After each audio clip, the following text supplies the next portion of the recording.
आज के टाइम पे ना मेहनत कोई नहीं करना चाहता, सब चाहते कि यार मैं ना आराम से बैठ के नंबर ले लूं। इस वीडियो के अंदर मैं आपको टोटल 4 चीजें बताने वाला हूं और ये चारों चीजें अगर आपने जैसे जैसे मैंने आपको बताई ना वैसे वैसे अगर आपने ये चारों चीजें रेप्लिकेट कर ली ना तो ये 95% आपको मामूली लगेंगे। So hello everyone, this is your Gaurav भैया। आज की वीडियो के अंदर है ना मैं आपको प्रॉपर साइंस का पूरा रोड मैप बताने वाला हूं। मैं सारी चीजें ना बिल्कुल अच्छे से प्लान करके लेके आया हूं। देखो यार, दो टाइप के बच्चे होते हैं। एक ऐसे होते हैं जो ये सोचते हैं कि यार अभी ना मौज मार लेते हैं और जब पेपर सर पे आएंगे ना तब पढ़ाई कर लेंगे। एंड वहीं पे दूसरे टाइप के बच्चे ऐसे होते हैं जो समझदार होते हैं और जो ये सोचते हैं कि यार मैं ना थोड़ा थोड़ा डेली पढ़ूंगा ताकि मेरे को ना पेपर के टाइम ज्यादा प्रेशर ना आए और मेरी जो 10th है ना वो बहुत ही स्मूथली निकल जाए। अब डिसाइड तुम्हें करना है कि तुम इन दोनों में से कौन से टाइप के बच्चे बनना चाहते हो। देखो यार, मैं आपको एक सच्चाई बताऊं, दुखी है ना दोनों टाइप के बच्चे होते हैं, लेकिन जो समझदार होगा ना वो पता क्या सोचेगा, वो ये सोचेगा कि यार मैं ना एक साथ ज्यादा दुखी होने के बजाय मैं क्या करूंगा कि मैं ना डेली थोड़ा थोड़ा दुखी हो जाऊंगा, जिससे क्या होगा कि मेरे को ना मतलब डेली मेहनत करने की आदत लग जाएगी और मेरे ना एग्जाम में अच्छे नंबर भी आ जाएंगे। तो मेरे को एक सिंपल सी चीज बताओ, अगर तुम्हें बॉडी बनानी है, ठीक है, तुम्हें मतलब मस्कुलर बनना है, तुम एक दिन में बहुत ज्यादा एक्सरसाइज कर लोगे तब बॉडी बनेगी,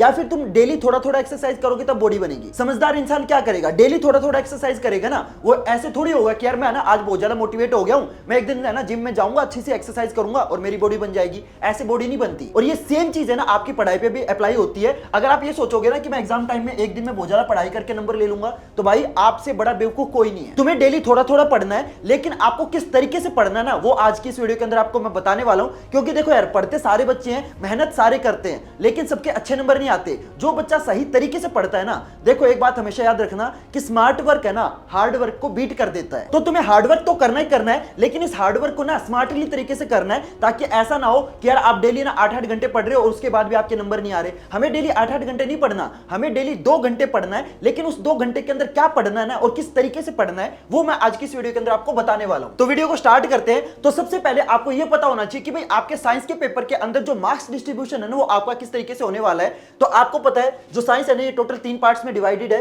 तो केमिस्ट्री आपके पेपर के अंदर टोटल 25 नंबर की आने वाली है, फिजिक्स आपका 25 नंबर का आएगा, और जो बायोलॉजी है ना ये आपके पेपर के अंदर 30 नंबर की आएगी। क्योंकि तुम्हें पता है बायोलॉजी के अंदर है ना आपके टोटल 5 चैप्टर होते हैं, केमिस्ट्री और फिजिक्स के अंदर आपके टोटल 4 चैप्टर है, बायोलॉजी के अंदर है ना 1 चैप्टर एक्स्ट्रा है, जिसकी वजह से जो बायोलॉजी है ना ये आपके 30 नंबर की आती है और ये बाकी 2 आपके 25 नंबर के आते हैं। क्लियर एवरीवन, इतना समझ में आया? चलो अब हमारे सबसे पहले पॉइंट की बात करें जो कि है सीक्वेंस। कि यार आपको पढ़ना किस सीक्वेंस के अंदर है। मैं देखता हूं बहुत सारे बच्चे ऐसे होते हैं जो रैंडमली ना कोई भी चैप्टर पढ़ने लग जाएंगे। आपको रैंडमली चीजें नहीं पढ़नी, आपको ना सीक्वेंस के अंदर पढ़नी है, लेकिन आपको सीक्वेंस पता भी तो होना चाहिए कि भाई पहले मैं कौन सा चैप्टर पढ़ूंगा, उसके बाद मैं कौन सा चैप्टर पढ़ूंगा।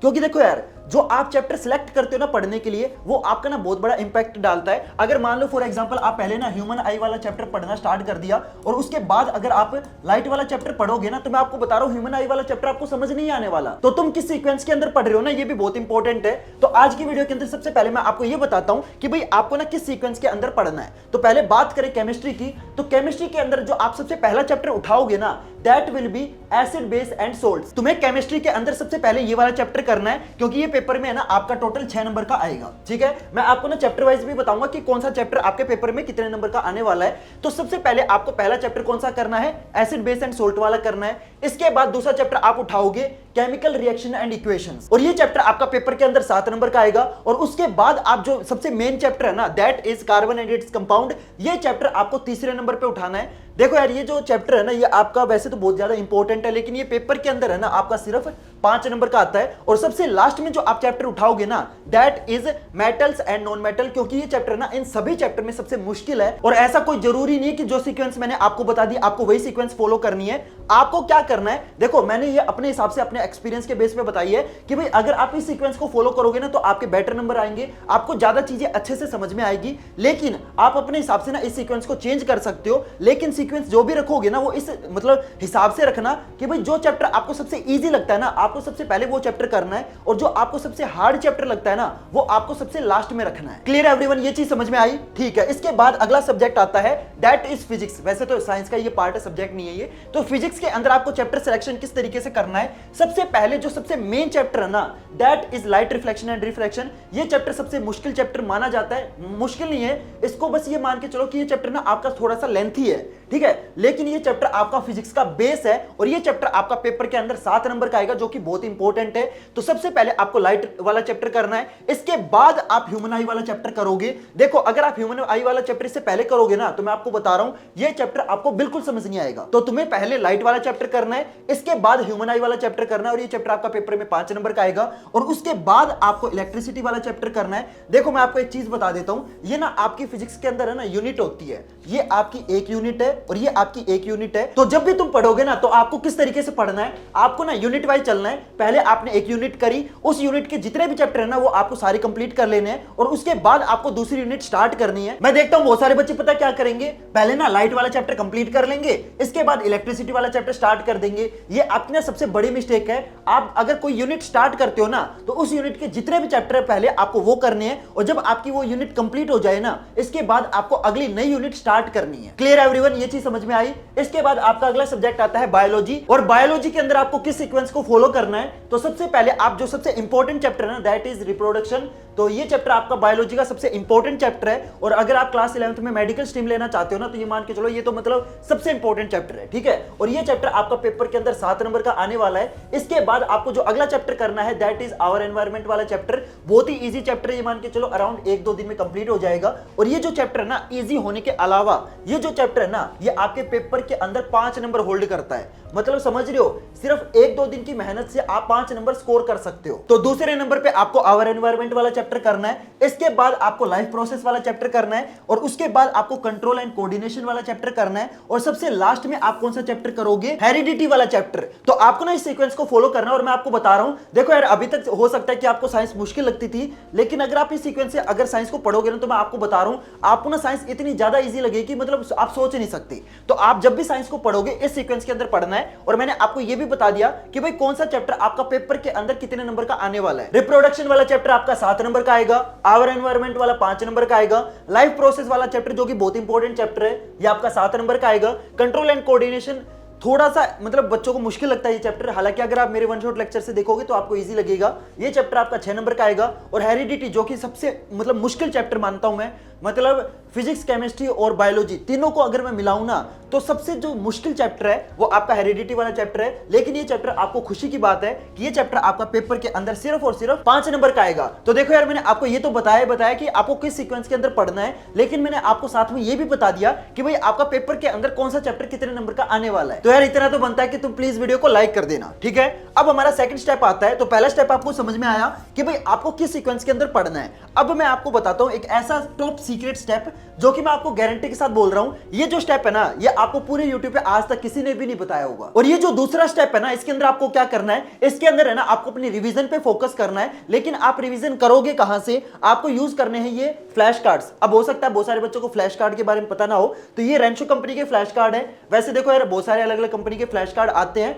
देखो, बुक और फ्लैश कार्ड में फर्क क्या होता है, बुक जो होती है ना वो आपको पढ़ने के लिए होती है, लेकिन ये जो फ्लैश कार्ड होते हैं ना, स्पेशली आपके रिवीजन के लिए बनाए जाते हैं। तो फ्लैश कार्ड बहुत सारे अलग अलग कंपनी के आपको मिल जाएंगे, लेकिन मैंने ना बहुत सारे अलग अलग कंपनी के कंपेयर करके देखे, तो मेरे को जो सबसे बेस्ट लगे वो मैंने परचेज कर लिए। तो ये है ना कुछ इस तरीके के पैकेट में आते हैं, मैं आपको दिखा देता हूं ये अंदर से दिखते कैसे हैं। तो इनके अंदर है ना आपको कुछ इस तरीके के फ्लैश कार्ड मिल जाएंगे। एक फ्लैश कार्ड दिखता कैसा है तो आप देख सकते हो, मैं आपको दिखा देता हूं।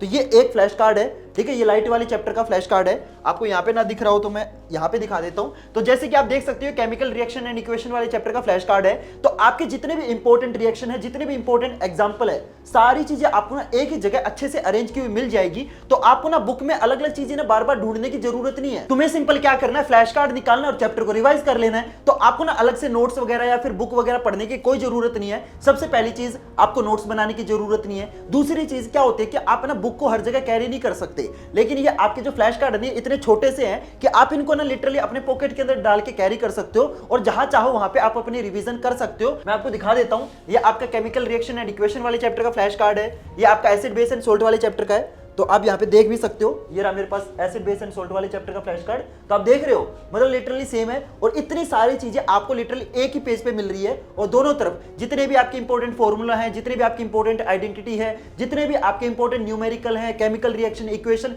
सारी चीजें आपको इसके अंदर है ना बहुत ज्यादा कंसाइज वे में मिल जाएगी। तो आपको ना बार बार बुक वगैरह खोलने की कोई जरूरत नहीं है, सिंपल इन फ्लैश कार्ड को निकालो, अपनी रिवीजन करो, बात खत्म। आप देख सकते हो ये मेटल एंड नॉन मेटल वाला फ्लैश कार्ड है, ये आपका लाइफ प्रोसेस वाले चैप्टर का फ्लैश कार्ड है। तो आपके जितने भी इंपॉर्टेंट डायग्राम है ना वो भी आपको इसके अंदर मिल जाएंगे। तो आपको ना डायग्राम के लिए बार बार बुक वगैरह ओपन करने की जरूरत नहीं है, सारी चीजें आपको इसके अंदर अच्छे से मेंशन की हुई है, ठीक है। ये कंट्रोल एंड कोऑर्डिनेशन वाले चैप्टर का फ्लैश कार्ड है, ये आपके लाइट रिफ्लेक्शन एंड रिफ्रैक्शन वाले चैप्टर का फ्लैश कार्ड है। और आप जानते हो इस चैप्टर के अंदर आपके जो रे डायग्राम है ना वो बहुत ज्यादा इंपॉर्टेंट है। तो सारे रे डायग्राम उनकी क्या क्या प्रॉपर्टीज है, ऑब्जेक्ट अगर आपका इंफिनिटी पे होगा तो इमेज कहां पे बनेगी, ऑब्जेक्ट अगर आपका फोकस पे होगा तो इमेज कहां पे बनेगी, सारी चीजें ना इसके अंदर अच्छे से मेंशन कर रखी है। और देखो यार मैं आपको फिर से बता देता हूं, ये जो आपके फ्लैश कार्ड है ना ये आपके रिवीजन में बहुत ज्यादा हेल्प करने वाले हैं। और मैं आपको एक और चीज बता देता हूं, मैंने ना बहुत सारे अलग अलग कंपनी के फ्लैश कार्ड परचेज करके देखे, लेकिन मेरे को जो सबसे बेस्ट लगे ना वो मैंने आपको दिखा दिए। तो इन फ्लैश कार्ड को परचेज करने का जो लिंक है ना वो मैंने आपको डिस्क्रिप्शन बॉक्स में दे रखा है, जल्दी से जाओ, जल्दी से परचेज करो। और सिर्फ इतना नहीं, इन फ्लैश कार्ड के साथ है ना आपको एक एक्टिविटी बुक भी मिलेगी, जैसे कि आप देख सकते हो आपका केमिकल रिएक्शन एंड इक्वेशन वाला चैप्टर है। तो इस चैप्टर की जितनी भी इंपॉर्टेंट एक्टिविटी है ना सारी की सारी एक्टिविटी अच्छे से अरेंज की हुई है। देखो यार आपको पता है फाइनल पेपर के अंदर है ना आपके एक्टिविटी बेस्ड क्वेश्चन भी आने वाले हैं, तो आपको ना एक्टिविटी पढ़ने के लिए बार बार एनसीईआरटी ओपन करने की जरूरत नहीं है। सारी की सारी जितनी भी इंपॉर्टेंट एक्टिविटीज हैं सारी की सारी अच्छे तरीके से और बहुत ज्यादा ना इजी तरीके से आपको समझा भी रखी है। तो सारी एक्टिविटी उसका क्या रिएक्शन है, उस एक्टिविटी का क्या कंक्लूजन है, और इस एक्टिविटी से क्या क्या क्वेश्चन बन सकते हैं, सारी चीजें आपको अच्छे से अरेंज की मिल जाएंगी। मैं आपको दिखा देता हूं, ये आपका अगले चैप्टर की एक्टिविटीज हैं, ये आपके अगले चैप्टर की एक्टिविटीज हैं। तो आपके जितने भी चैप्टर है ना सभी चैप्टर की एक्टिविटीज के अंदर मिल जाएंगी। तो आपको ना अलग से बार बार एनसीईआरटी वगैरह ओपन करने की जरूरत नहीं है, फ्लैश कार्ड से आपकी रिवीजन हो जाएगी। एक्टिविटी बुक से जितने भी आपके एक्टिविटी बेस्ड क्वेश्चन आ सकते हैं ना वो सारे के सारे इसमें मिल जाएंगे। तो इन दोनों को परचेज करने का जो लिंक है ना वो मैंने आपको डिस्क्रिप्शन बॉक्स में दे रखा है, जल्दी से जाओ, जल्दी से इनको परचेज करो और जल्दी से ना अपनी जो पढ़ाई है वो स्टार्ट करो। इतना समझ में आया? इसके बाद हमारा अगला थर्ड स्टेप है जो कि है 30 डेज चैलेंज। यस, मैं इस चैनल के ऊपर है ना एक 30 डेज चैलेंज स्टार्ट कर रहा हूं, जिसके अंदर है ना मैं 30 दिन के अंदर आपका complete science and math, science as well as math दोनों सब्जेक्ट का जो सिलेबस है ना वो मैं 30 दिन के अंदर कंप्लीट करवाने वाला हूं। क्योंकि यार बहुत सारे बच्चों के ना रेगुलरली कमेंट आ रहे थे कि भैया मैं ना आपकी बातें तो समझ में आ जाती हैं लेकिन हमें ये समझ नहीं आता कि हम कौन से टीचर से पढ़े। तो यार बहुत सारे बच्चे बोल रहे थे कि भैया आप ही पढ़ा दो। तो गाइज पब्लिक की डिमांड पे मैं इस चैनल के ऊपर एक 30 डे चैलेंज स्टार्ट कर रहा हूं, जिसके अंदर मैं पूरा science as well as math दोनों सब्जेक्ट का जो सिलेबस है वो मैं इस चैनल पे कंप्लीट करवाने वाला हूं। और देखो यार मैंने एक बहुत ही बड़ी चीज स्टार्ट कर रहा हूं और इसमें ना मेरे को आपके सपोर्ट की बहुत ज्यादा जरूरत है, मेरे को भी मोटिवेशन चाहिए। क्योंकि यार देखो 30 डे चैलेंज ऐसा नहीं कि सिर्फ आपके लिए है, ये कहीं ना कहीं मेरे लिए भी है कि भाई 30 दिन में मेरे को भी तो सिलेबस कंप्लीट कराना है ना। तो आप सभी बच्चों के सपोर्ट की मेरे को बहुत ज्यादा जरूरत है। तो हर बच्चे को क्या करना है, कमेंट करना है कि यस भैया हम इस 30 डे चैलेंज को एक्सेप्ट करेंगे और हम आपके साथ है ना अपना जो सिलेबस है वो कंप्लीट करना चाहते हैं। तो हर बच्चे को कमेंट जरूर करना है कि यस भैया हम इस 30 डे चैलेंज के अंदर पार्ट जरूर लेंगे। क्योंकि यार देखो मेरे को भी आपके सपोर्ट की बहुत ज्यादा जरूरत है। और मैं आपको एक और चीज बता देता हूं, जो आप आज कमेंट करोगे ना कि यस भैया हम पार्ट ले रहे हैं, जब आप इस सेम कमेंट को 30 दिन बाद देखोगे ना तो आपको पता चलेगा कि यार 30 दिन में ना आपने कितनी ज्यादा प्रोग्रेस कर ली। और मैं आपको एक और चीज बता देता हूं, ये सेम चैलेंज है ना मैंने पिछले साल भी चलाया था और इस चैलेंज से ना अराउंड 52,000 बच्चों की हेल्प हुई थी। समझ रहे हो, मतलब इतने सारे बच्चों ने ये चैलेंज फॉलो किया था। स्टार्टिंग में देखो क्या होता है ना, बच्चों में मोटिवेशन होता है, लेकिन एंड तक कितना हो गया था, एंड तक सिर्फ है ना 27,000 यानी कि 50% बच्चे बचे थे। लेकिन ये जो 27,000 बच्चों ने जो स्टार्टिंग में कमेंट किया था ना, उसके बाद उन्होंने जब अपना कमेंट देखा उनको मतलब वो ना इमोशनल हो गए कि यार 30 डेज में हमने कितनी प्रोग्रेस कर ली। तो इस साल भी यार मैं ये सेम चैलेंज स्टार्ट करने वाला हूं। तो सभी बच्चों को जरूर कमेंट करना है कि यस भैया हम इस 30 डे चैलेंज के अंदर पार्ट जरूर लेंगे और हम आपके साथ अपना जो सिलेबस है वो जरूर कंप्लीट करेंगे। क्लियर है एवरीवन? तो ये जो चैलेंज है ये हर बच्चे को फॉलो करना है। और मैं आपको एक और चीज बता देता हूं, चैनल को जरूर सब्सक्राइब कर लेना, क्योंकि मैं देख रहा हूं यार मेरे चैनल पे है ना 85% से ज्यादा बच्चे ऐसे हैं जो मतलब चैनल को बिना सब्सक्राइब करे वीडियो देखते हैं। तो प्लीज चैनल को सब्सक्राइब जरूर करना, ताकि जब मैं 30 डे चैलेंज वाली वीडियो अपलोड करूं ना तो आपको पता चल जाए। तो हर बच्चे को क्या करना है, चैनल को सब्सक्राइब करना है। क्लियर है एवरीवन? इसके बाद जो हमारा आखिरी स्टेप आता है, मैं एक नई चीज स्टार्ट कर रहा हूं टेलीग्राम चैनल के ऊपर। टेलीग्राम चैनल का जो लिंक है वो आपको डिस्क्रिप्शन बॉक्स में मिल जाएगा। तो टेलीग्राम चैनल पे मैं एक नई चीज क्या स्टार्ट कर रहा हूं, मैं ना डेली क्या करूंगा, अपने टेलीग्राम चैनल पे है ना आपको साइंस के 2 क्वेश्चन और मैथ के 2 क्वेश्चन। डेली मैं आपको ना दोनों सब्जेक्ट के 2-2 क्वेश्चन अपने टेलीग्राम चैनल पे प्रोवाइड करूंगा, यानी कि कितने हो गए टोटल 4 क्वेश्चन हो गए। डेली के मैं आपको ना 4 क्वेश्चन प्रोवाइड करूंगा और ये ऐसे क्वेश्चन होंगे जो कि आपके फाइनल पेपर में ना गारंटीड आने वाले हैं। और ये मान के चलो अगर मैं आपको अगले 30 दिन तक 4 क्वेश्चन डेली प्रोवाइड करूंगा, यानी कि 120 क्वेश्चन हो गए। जब तक हमारा ये 30 डे चैलेंज चलेगा ना, तब तक मैं आपको टेलीग्राम चैनल पे रोज 2 क्वेश्चन साइंस के 2 क्वेश्चन मैथ के प्रोवाइड करूंगा और ये ऐसे क्वेश्चन होंगे जो आपके फाइनल पेपर में गारंटीड आएंगे। तो तुम में से किसी भी बच्चे को ना ये क्वेश्चन मिस नहीं करने हैं, क्योंकि देखो यार 120 क्वेश्चन एक साथ करना थोड़ा सा मुश्किल हो जाता है, लेकिन डेली के 4 क्वेश्चन करना बहुत ज्यादा इजी है। और ये जो 4 क्वेश्चन होंगे ना, ये मैं आपको 30 डे चैलेंज तक प्रोवाइड करूंगा, यानी कि कितने क्वेश्चन हो गए टोटल हो गए आपके 120 क्वेश्चन। तो ये मान के चलो अगर आप ये 120 क्वेश्चन कर लेते हो ना, तो ये आपका जो 95% वाला टारगेट है ना, इतना इजीली अचीव हो जाएगा कि क्या ही बताऊं। तो हर बच्चे को ये 120 क्वेश्चन करने जरूरी है। तो जल्दी से जाओ चैनल को सब्सक्राइब करो, क्योंकि हमारा 30 डे चैलेंज आने वाला है। YouTube पे सब्सक्राइब करना है, टेलीग्राम पे ज्वाइन करना है।